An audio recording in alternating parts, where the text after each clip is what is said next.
Well, thank you, Madam Speaker. The motion to recommit is very simple, as the clerk stated.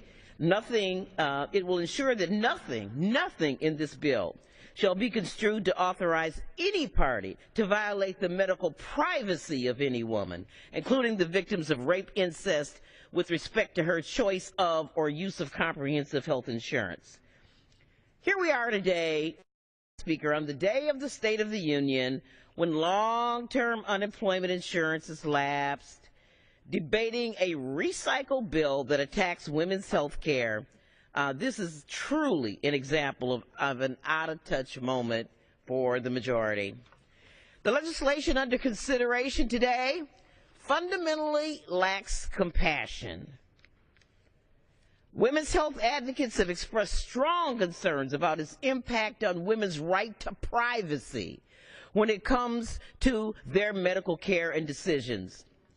This bill has damaging effects on women who have been raped, victimized by incest, who suffer from debilitating illnesses like the one that the gentlelady from California described, Vicky, who want nothing more but their right to make their own personal health care decisions with their own private insurance. I've heard people continuously say that this is a recodification of the Hyde Amendment.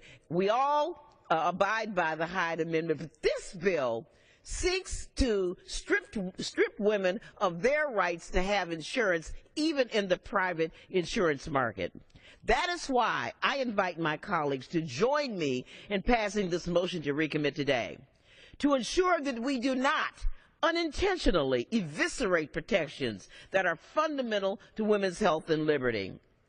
We're greatly concerned about this legislation, that it would force women in private health insurance to have to, quote, unquote, justify their need for a full range of reproductive health care services, even if their life is in danger or if they've been the victim of sexual assault or incest. This legislation, again, could remove the option for a health insurance company to choose to offer comprehensive women's health services. Many of us remember, some of us on a very personal level, the egregious history of this issue. Many of us remember the shame and stigma that women victims face and still do face when they come forward to seek services. Depending on how this bill is implemented, a woman could be required to provide extensive documentation to save her own life or even prove to her insurance company that she was assaulted. What will happen? Will she have to go to court, Madam Speaker? Will there be an IRS audit?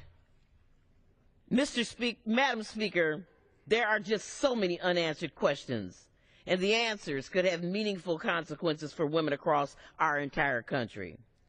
What kind of proof would a woman need to exercise options for health care? Who gets to determine whether or not a woman's sexual assault was a legitimate rape? What kind of intensively private information would be required to establish this proof? Who in the insurance company or other entity would be equipped to make a ruling on the validity laid out in the bill? Oh, we remember our history as women of humiliation and public degradation that forced victims of rape or incest to stay in the shadows rather than to get the health care they need and deserve, or to seek justice against their attacker. This motion to recommit simply makes sure that we uphold our history of protecting the confidentiality and medical privacy of women, upholding women's constitutional right to health care, particularly those who have terrible crimes. I urge my colleagues to adopt this motion to recommit, and I yield back the balance of my time.